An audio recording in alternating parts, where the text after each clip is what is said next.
como les decía, entonces es muy importante que abordemos diversos espectros de aquello que debería incluir un plan de gobierno. Y hoy vamos a poder abordarlo un poco desde el tema de salud.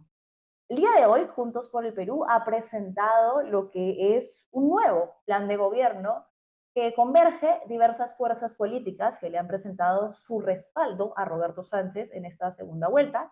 Tenemos la primera parte de la primera página de este nuevo plan de gobierno que ya habían anunciado diversos miembros del equipo técnico en estos días previos, en las entrevistas, estaban diciendo que iban a elaborar un documento en el que habían pedido, o mejor dicho, se habían juntado para reunir fuerzas de equipos técnicos diversos y este es el documento que han presentado hoy. Las fuerzas políticas que se suman son ahora Nación, Obras, Primero la Gente, la Alianza Electoral Venceremos y la Plataforma por la Democracia. Ya tenemos conectado con nosotros a Hernando Ceballos, quien fue exministro de Salud y es actual miembro del equipo técnico de Juntos por el Perú. Doctor Ceballos, ¿cómo está? Muy buenas tardes, gracias por conectarse con Fuerte y Claro.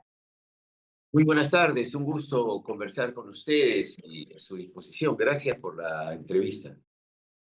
Doctor, hablemos sobre este nuevo, corríjame usted si podemos llamarle nuevo plan de gobierno, hoja de ruta, qué es exactamente de lo que se trata, que ha presentado hoy Juntos por el Perú y que pues incluye opiniones técnicas, tengo entendido, de todas estas fuerzas políticas que he mencionado. ¿Qué ha cambiado? ¿Qué han incorporado? ¿Qué es lo más interesante de esto? Sí, bueno, en realidad no es una nueva hoja de ruta, es el programa que tenía Juntos por el Perú inicialmente, pero que en esta etapa del proceso electoral, con me parece, una interpretación más racional de los resultados electorales hasta el momento, es importante acoger, es importante incorporar los puntos de vista de distintas organizaciones políticas con las cuales tenemos distintos puntos de coincidencia, ¿no? De tal manera de ofrecerle a la ciudadanía en esta segunda vuelta primero un programa que resume, ¿no?, las inquietudes, los puntos de vista de un abanico de organizaciones que coinciden conjuntos por el Perú en tres elementos que para nosotros son muy importantes y que son el punto de partida para afianzarnos en la mayor unidad nacional y buscar un nivel de gobernabilidad mucho mejor que la que hemos tenido en los últimos periodos. Estos tres elementos que han presidido las conversaciones con las fuerzas políticas han sido, bueno, el tema de buscar en nuestro país una mayor equidad, una redistribución de la riqueza, nuestro país que produce nuestro modelo económico con distintas contradicciones, porque seguimos siendo un país primario exportador, pero tenemos que atender necesidades urgentes de la población. El segundo elemento tiene que ver con la lucha contra la corrupción, la necesidad de llevar un proceso político que se gane la confianza de la gente, pero además que no le entregue a los grupos vinculados, digamos, a la corrupción, ¿no?, porcentajes importantes de lo que el país recauda. Y en tercer lugar, pues la transparencia y la participación social en las acciones de gobierno. A partir de allí, tenemos diferentes opiniones. Algunos dicen que hay que acelerar el tema de la convocatoria a una asamblea constituyente. Este, Anuncio que nosotros compartimos, pero hay otros sectores que dicen no, hay que esperar un poco. De todas maneras, esto necesita un mayor debate nacional. Y entonces hemos tratado de consensuar con estas fuerzas políticas y por eso el programa de Juntos por el Perú, yo diría que para este momento tan particular de nuestro país, donde la gente quiere cambios, pero sobre todo quiere un cambio responsable, lo que quiere la gente es tener seguridad de que ese temor que tienen de un salto al vacío, que viene muy asociado también a una campaña, ¿no?, para tratar Sí. de ligar los necesarios cambios que necesitamos en nuestro país a la inestabilidad, al caos. Y entonces, claro, por eso es que aparece un programa para esta etapa tan importante de nuestro país, ¿no? Eso es, en Claro, resumen, los puntos de coincidencia con los cuales hemos ido avanzando, ¿no?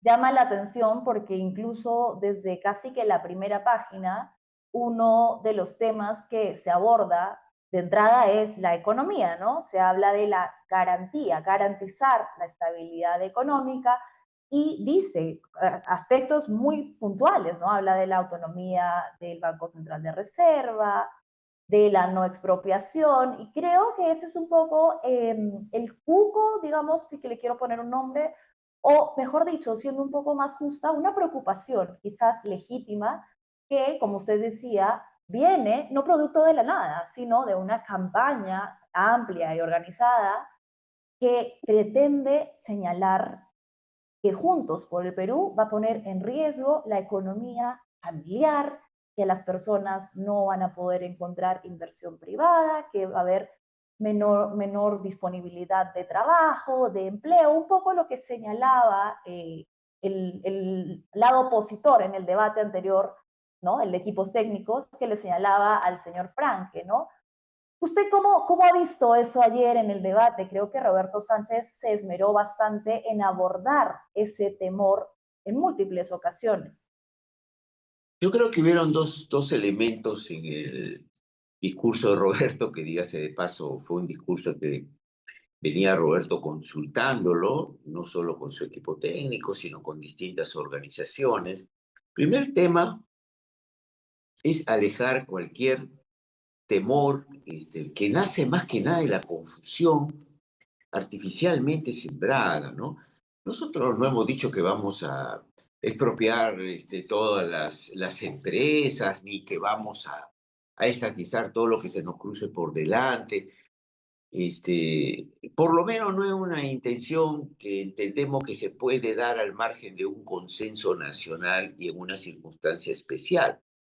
Entonces, nosotros lo que hemos hecho es puntualizar que hay temas que Juntos por el Perú va a respetar en un gobierno, que tratamos y vamos a luchar porque sea un gobierno de consenso, con la participación, si no es con figuras, por lo menos con la permanente ida y vuelta en el análisis de distintas situaciones concretas en el país. Tiene que ver, por ejemplo, es que no vamos a salir a expropiar, por supuesto que no. Y cuando hemos hablado alguna vez de estatización, estamos hablando de grandes empresas con lo cuales no se pudiera avanzar en un diálogo pensando en los intereses nacionales, pero no es una intención inicial de Juntos por el Perú salir a estatizar empresas, expropiar. De ninguna manera es esa la intención. Y más bien, lo que sí queremos, en algunos casos puntuales, si los hubiera, es conversar algunos contratos que pueden ser mejorados pensando en el interés nacional. Entonces, Eso y es lo lo que cual, genera temor, un poco, digamos, va a respetar aquello que se haya pactado antes entre, por ejemplo, sectores económicos, inversionistas. El tema de los contratos siempre moviliza esa duda. no es que vamos a salir y no respetar contratos, pero sí vamos a insistir en algunos casos en discutir el tipo de contrato, en conversar, si es que entendemos que ese contrato se puede mejorar y está afectando los intereses nacionales y de los peruanos, ¿no? Es decir, esta elección, ¿qué nos muestra a nosotros? Nos muestra una enorme fragmentación.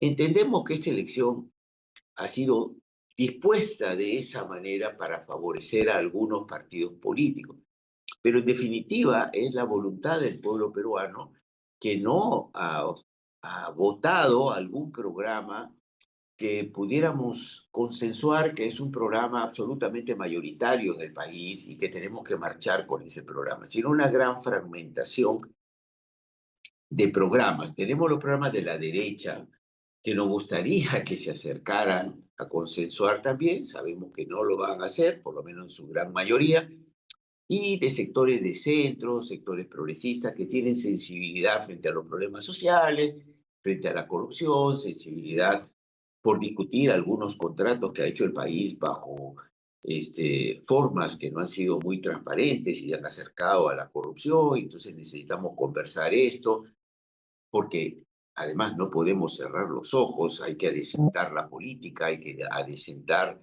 los manejos económicos en nuestro país. Entonces, pero esto no significa que vamos a poner en riesgo, que es lo que creo le preocupa a la gente, la estabilidad económica, no vamos a poner en riesgo el crecimiento que necesitamos seguir manteniéndolo en el país, pero sí vamos a hacer hincapié en una mejor política redistributiva, que este crecimiento no solo sea para favorecer al empresario, sino también para favorecer al Estado como tal. Necesitamos ir trabajando esa gran posibilidad de modificar el modelo, dejar de ser un país solo extractivista primario, que no tiene ningún valor agregado en sus productos, ni en la minería, donde extraemos rocas y se van así como rocas. No hacemos ningún procesamiento de los minerales que nos permitan obtener más ganancia como país.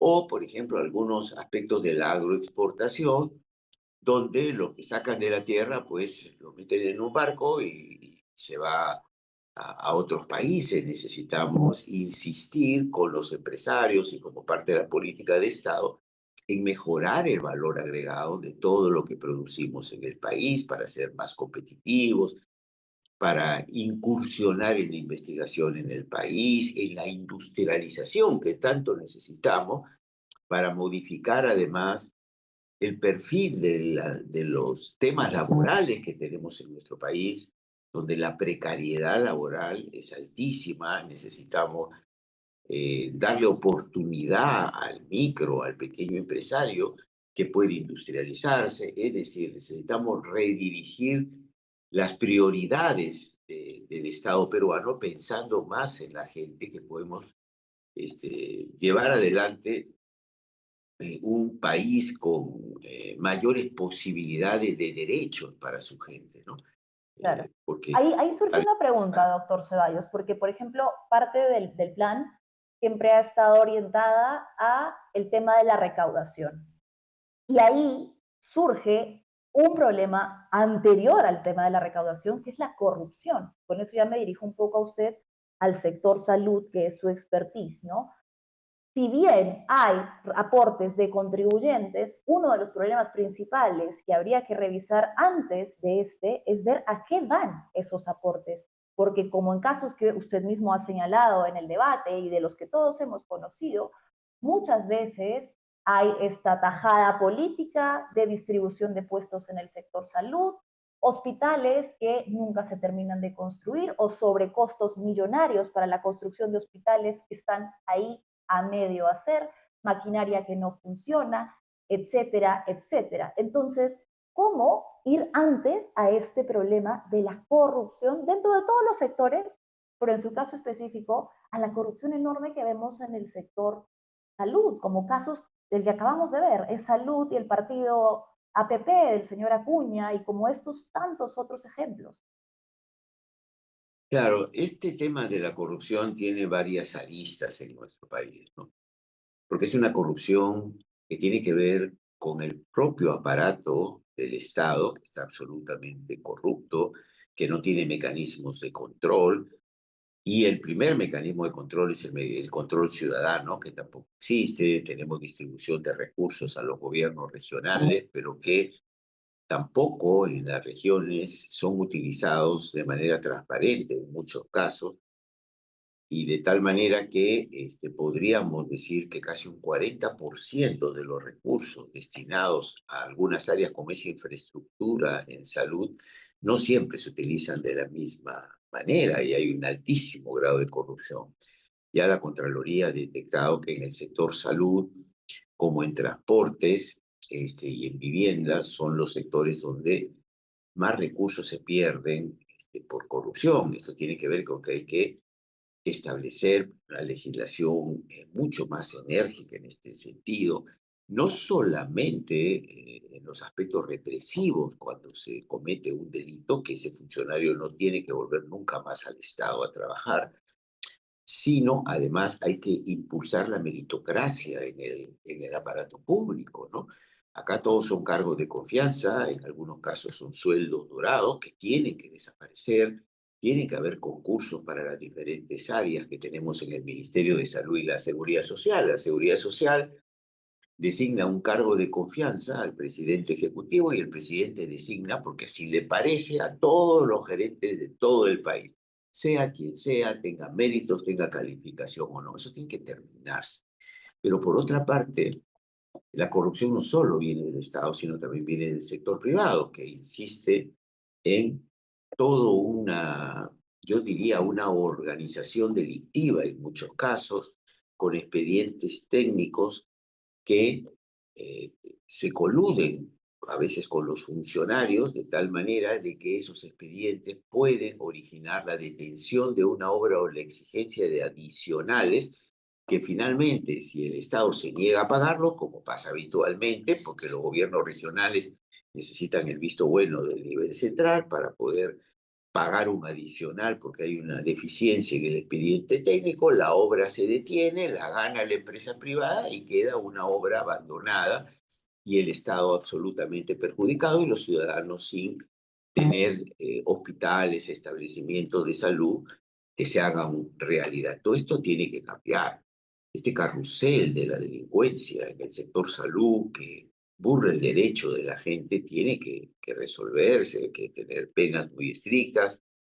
Reitero, es necesario que haya meritocracia para que la gente más decente sea la que ocupe cargos y además necesitamos un elemento que es las veedurías ciudadanas, que Claro. eh, tienen que ir acompañadas de la rendición de cuentas. Los gobiernos regionales tendrían 2 o 3 veces mensuales, tendrían que hacer rendición de cuentas a la ciudadanía de cómo marchan los proyectos y los recursos invertidos con estos fines. Eso no se hace. Tenemos reyesuelos en muchas regiones que hacen lo que quieren y también esto se extiende a una tremenda burocracia en el Ministerio de Salud y en la Seguridad Social.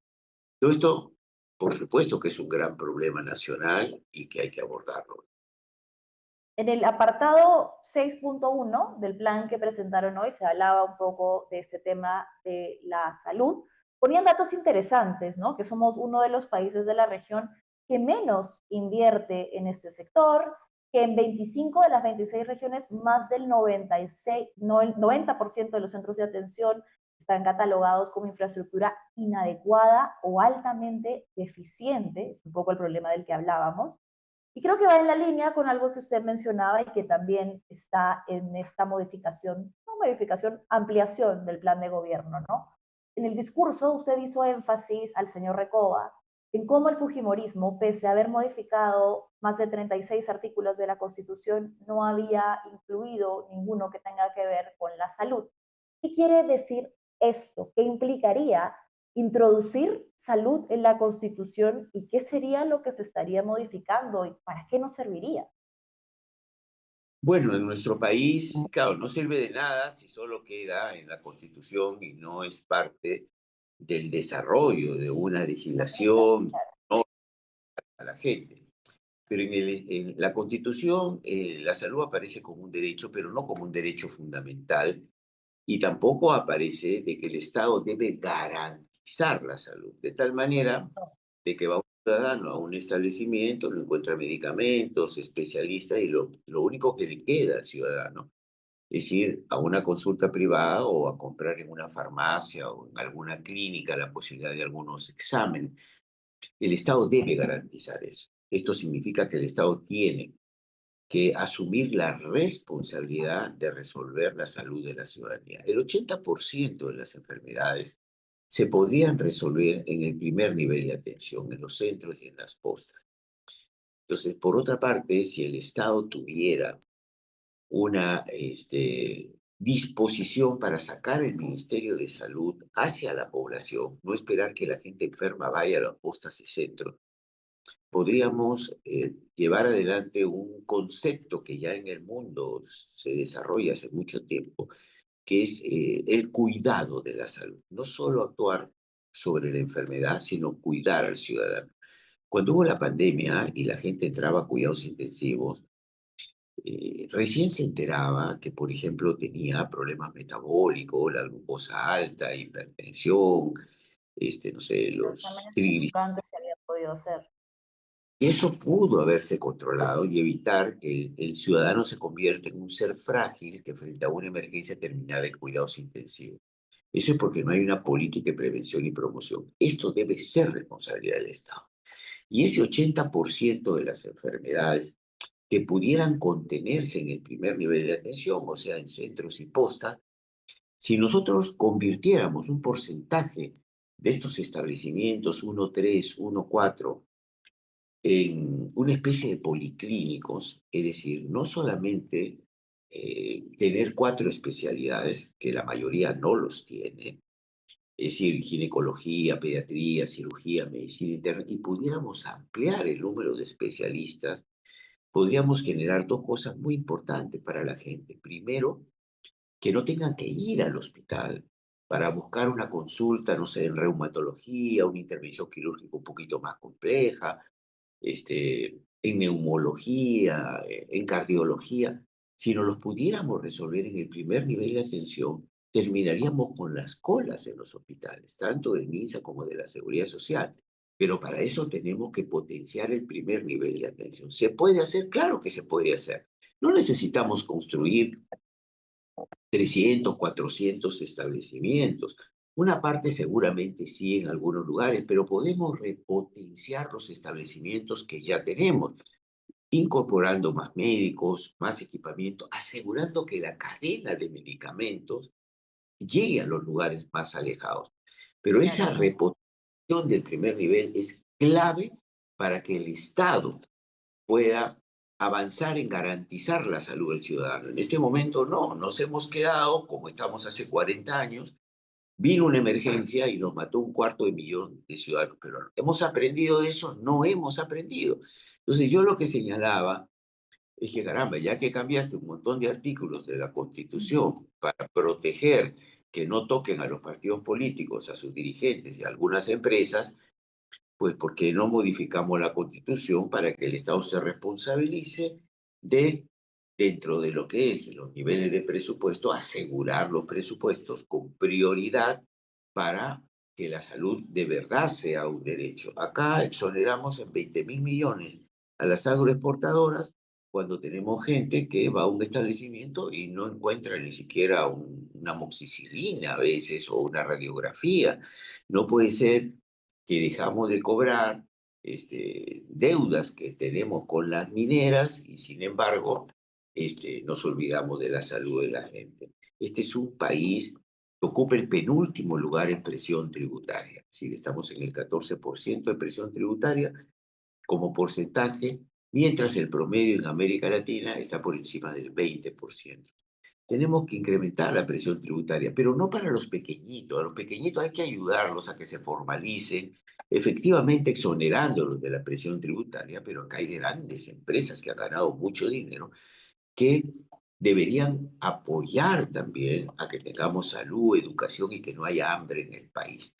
Es decir, no se trata de correr al inversor dándole más derechos a los trabajadores o correr al inversor porque ajustamos un poco la presión tributaria. El inversor no se va a ir si tiene rentabilidad, pero el Estado puede asegurarle rentabilidad a los empresarios y decirle, mira, vas a tener más rentabilidad, como seguramente pasa con muchas empresas, superior al promedio de América Latina, pero tienes que además, no solo pensar en enriquecerte, sino pensar también en las condiciones de un país que necesita no solo crecer, sino desarrollarse, ¿no? Entonces, este es el criterio de Juntos por el Perú. Nosotros no queremos frenar la inversión ni correr a los empresarios. De ninguna manera necesitamos más inversión, necesitamos más empresarios en el país, pero necesitamos pensar en la gente. No podemos esperar 30 años para resolver que tenemos 400.000 niños en este país con desnutrición crónica. Eso no puede esperar. Y tenemos que aprender a ser un país verdaderamente solidario. Tenemos regiones enteras que tienen arriba del 60% de anemia infantil. Eso, que parece solo una cifra, significa que el 60% de nuestros niños de muchas regiones no van a ser normales. no van a tener un desarrollo neurológico normal. ¿Cómo podemos tolerar como sociedad que eso sea así? Hay que Recaudación incentivar. tributaria sí, pero garantizando también un gobierno que garantice que vaya realmente al desarrollo de la salud, de la educación de la población y no a enriquecer a unos cuantos, como lamentablemente hemos visto a lo largo de muchos años. Doctor Ceballos, se nos ha ido el tiempo. En un minuto, para las personas indecisas o para quien usted quiera que lo escuche, ¿por qué votar por Juntos por el Perú? ¿Qué promesa le hace en materia de salud al ciudadano que llega a un puesto y no encuentra cita médica, no hay medicina, un panadol, un ibuprofeno le cuesta un ojo de la cara, etcétera, etcétera? ¿Qué va a cambiar con Juntos por el Perú? Así que yo fui ministro de Salud y en 5 meses pasamos de 14% de población vacunada al 80% y paramos la pandemia. ¿Por qué lo hicimos? Porque los trabajadores levantaron la mística que siempre tuvieron, porque la comunidad empezó a participar. Si nosotros logramos realmente una movilización social importante y que el Estado se preocupe por la población, podemos, por ejemplo, y es parte del programa de Juntos por el Perú, decretar la gratuidad en el total, absoluta, estoy hablando, en el primer nivel de atención. ¿Eso es posible financieramente? Por supuesto que es posible financieramente, ¿no? Hay que cerrar la brecha por lo menos para ir acercándonos a los estándares prepandemia, que de 8.000 millones anuales. ¿Se puede hacer? Claro que se puede hacer. Entonces, ¿qué es lo que planteamos? En el primer nivel de atención tiene que haber gratuidad absoluta, tanto en el MINSA como en la Seguridad Social, para toda la gente. Pero la gratuidad no solamente tiene que estar en el papel, entonces significa que hay una política de recursos humanos, hay que tener más profesionales y trabajadores de la salud en los establecimientos, hay que dignificar a esos trabajadores y esos profesionales porque necesitamos que traten mejor a la gente, que este es otro tema, la empatía en los establecimientos de salud, pero necesitamos avanzar en los nombramientos. ¿Se puede? No se puede. ¿Podemos en el Perú fabricar medicamentos? Claro que podemos. Lo que pasa es que aquí han habido arreglos y siguen habiendo arreglos para favorecer algunos monopolios farmacéuticos. Entonces el Perú no produce ni siquiera una aspirina. Eso no puede ser, ¿no? Entonces, hay que trabajar la industria de medicamentos, hay que fortalecer la Dirección General de Insumos, Medicamentos para un control sobre los medicamentos que consumimos. Ya nos ha pasado esto y hay que avanzar en la telemedicina. Pero esto tiene que ir justamente acompañado de una descentralización, porque necesitamos que los gobiernos regionales les lleguen los presupuestos a tiempo y no en octubre o septiembre cuando no los pueden ejecutar. Hay que asegurar si tienen posibilidades técnicas de ejecutar las obras que ellos diseñan. Hay que ajustar sus presupuestos no a valores históricos para que todo siga igual, sino para realmente que den una cobertura, y necesitamos activar a la Contraloría para evitar que estos dineros que van a las regiones terminen en la corrupción. Y algo muy importante, y es que necesitamos el control ciudadano. Los consejos regionales y locales de salud tienen que funcionar y los gobiernos regionales tienen que rendir cuentas de esa plata que no se puede seguir perdiendo. Hay que rescatar todos esos hospitales que están detenidos por la corrupción Por favor. y implementar macro-regionalmente una estrategia hospitalaria para que la gente que vive en Abancay, la gente que vive en Puno, no esté esperando meses o un año una referencia a un hospital de Lima que nunca llega. Entonces, O claro que, viajando. claro que se pueden hacer cosas, pero hay que ponerlo como prioridad y política del Estado, porque si no tiene agua la gente, no tiene alimentación, no tiene una vivienda digna, tampoco puede haber salud. Y el otro gran tema, para no extenderme mucho, es la salud mental. No puede ser que en los establecimientos tengamos equipos de salud mental ni en los colegios. Es un enorme problema en el país, se ha duplicado la depresión en nuestro país, en los jóvenes solamente. Hemos batido récord de suicidios en el país y sobre todo esa sensación de infelicidad que tiene mucha gente. Y eso tiene que cambiar en el país, tenemos que ayudar a nuestra gente, a nuestros jóvenes, sobre todo, muy vinculado al tema de la delincuencia y la violencia en el país. ¿Se puede hacer? Se puede hacer, no lo va a hacer un ministro solo, hay que hacer una gran convocatoria nacional, hay que hacer una gran movilización nacional, pero la verdad que nos merecemos vivir de otra manera, con una salud que esté al alcance de toda la población, sobre todo el cuidado de la salud. Sí, por supuesto, y ver la salud como un cúmulo de elementos que usted mencionaba, ¿no? Tener vivienda digna, acceso al agua, alimentación, salud mental, etcétera, etcétera. Doctor Ceballos, muchísimas gracias por su tiempo. Ahora sí, pues ya nos hemos ido volando del programa. Nada, veremos los resultados el domingo. ¿Van a estar transmitiendo desde el local de votación? Eh, ¿Van a estar juntos en algún local de Juntos por el Perú? Sí, en todas partes, en los locales de Juntos por el Perú, aquí en Lima, será en Tarma, y yo voto en mi región, en Piura, así que estaré en el local de Juntos por el Perú, o no lo sé, depende, porque hay una serie de actividades, y capaz que estoy en mi casa viéndolo, pero sí, con una gran expectativa y una gran esperanza, que apostemos al futuro, que por temor no aceptemos la corrupción y vivir en un país sin derechos, sobre todo para los jóvenes, ¿no? Que nos han dicho que tenemos que aceptar trabajos precarios de 2, 3 meses. Los jóvenes tienen que ser rebeldes y tienen que apostar al futuro, un futuro responsable, pero un futuro al fin, un futuro con progreso, con una juventud, sobre todo que tenga posibilidades de explotar todas sus potencialidades y no como ahora, ¿no? Que se Bien, muchas frustra, ¿no? gracias, doctor Ceballos. Le agradecemos mucho su tiempo.